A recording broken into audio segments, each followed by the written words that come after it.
నిన్న అన్న వదినే పెద్ద బుజ్జి దగ్గర పోయి తీసుకొచ్చిందట, ఏమో లొల్లైందట కదనే, ఏమైందే? నీతోనే ఎవరన్నారా? అనుడేమున్నదన్న, పక్క పొంటిల్లేనే, నాకు ఇనత్తలేవు అన్న ఏడుపులు గిట్లా. ఇల్లు ఎక్కడిదిరా?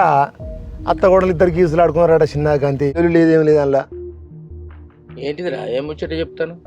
ఏం చెప్పుకున్నా మన పరువైపోద్ది. ఇంకా అదే పెద్ద సుబ్బిడి ముచ్చట అని చెప్తాను వానికి కూడా. అది కాదే అన్న, నేను చెప్తే మీకు బాగా కోపం వస్తుంది. ఆ రోజు చిన్న బుత్తంత ముచ్చట అన్నందుకు గొల్లున నా మీద ఎగబడితే అందరూ ఎగబడి నన్ను తాగుబోతు కింద లెక్కెత్తిరి. ఆ దొర ఇంట్లో అడుగు పెట్టిండు, కాలి కట్టిండో లేదో ఆ రోజు ఇద్దరు అట్లే. ఇప్పుడు ఇట్లా కాబట్టి వాళ్ళు అప్పుడు చేసుకోని అన్నప్పుడు ఊకున్నా అయిపోవు కదా. వాళ్ళు అక్కడక్కడ 2-3 సంబంధాలు తిరిగి ఎక్కడ పైసలు ఎక్కువ వస్తాయని చూసుకుంటున్నావు వాళ్ళు ఉన్నారు. చూసి లాస్ట్కు మళ్ళీ వచ్చే వరకు అబ్బా నా మేనాళ్ళుడు వచ్చిండు, నా అక్క కొడుకు ఇస్తా అని ఇత్తివి. ఇప్పుడు ఏమైనా గట్ల అనుకున్నారా?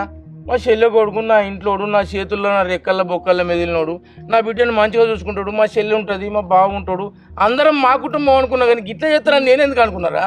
అయినా అన్న నువ్వు అక్కడనే మంచిగా చెడు తప్ప ఒప్పు అనిపించి ఆనే తోలు రావాలి, కానీ నువ్వు కూడా ఇక్కడ తీసుకొచ్చుడు ఏందని నాకు అర్థం కాదు. మనం 10 మంది చెప్పడంలో 4 తెలిస్తే 4 లోకాలు తెలిసినట్టు. ఇది మంచిగా ఉన్నదా? అరే ఏం మాట్లాడుతున్నావు శంకర్ అన్న నువ్వు? ఈ రోజున గాచారం మంచిగా ఉన్నది కాబట్టి బతికి బట్ట కట్టింది. అదే ధరనాన్ని జరిగితే ఏమోనన్నా